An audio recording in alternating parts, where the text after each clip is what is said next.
Today we're talking about affordable healthcare. First, let's start off with the facts. The top 1% of the world in wealth control 82% of the entire world's wealth. This is a figure that has been widely expressed in the past few years as being unreasonable, wasteful, and or simply untrue. But the real truth is, however much people don't want to believe this number, it's true. People like Jeff Bezos or Bill Gates, some of the richest men in the world, have billions of dollars rotting in their bank account. Billions. It's such an unfathomable amount of money that people like you and me will never experience even 1% of that sum in our lives. But I'm not saying that these people aren't entitled to their money or anything like that. It's just a question of what are you going to do with that amount of money? Spend what could help an entire country on yourself? Who even needs hundreds of billions of dollars? Since this number might not be in perspective for you, let me help a little bit.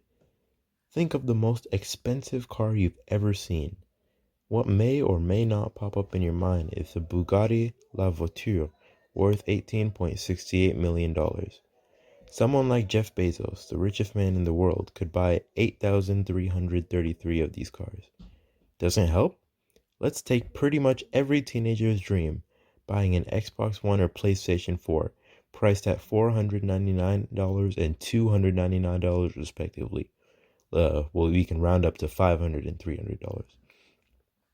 He could buy 300,601,202 Xbox Ones or 500,672,240. Wait, 672,240. Did I not add 1,000 for it? Okay, ignore that. Anyways, PS4s. This is an ungodly amount of money. And now that we've put this into perspective a little bit, let's get on with the main topic, healthcare. This is one of the main issues of today, with most of the issues revolving around how affordable it is. There are too many people who can't even dream of calling an ambulance because of the super expensive bill that comes afterwards. But all this could change when we bring the excess wealth that isn't being spent by these super giants into the game. We could have a tax on the top 1% people in America, and I know what you're thinking. Why should they have to pay a tax for having over a certain amount of money? Well, here's why.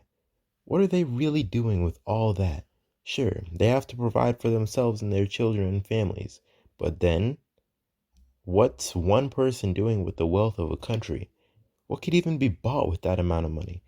The answer is you don't need that sum to live a full, healthy, fun, and loving life. Instead, taxing these people and giving these sums to things like healthcare, but by taxing these people, we could lower these hospital bill costs by up to 90% or even make them free. In the first place, it's not like we're taxing them a lot of money. At most, the tax would go up to 10%. Look at countries like Germany or Australia. These services are provided free of charge by the government, who in turn only requests a small income tax. You don't see anyone complaining over in those countries about having to pay a little tax in exchange for complete safety and security, do you? In short, universal healthcare is a totally doable system that doesn't even impact our lives. The system is a no-brainer, and it astounds me how some people take the side of billionaires that have money rotting in their safes.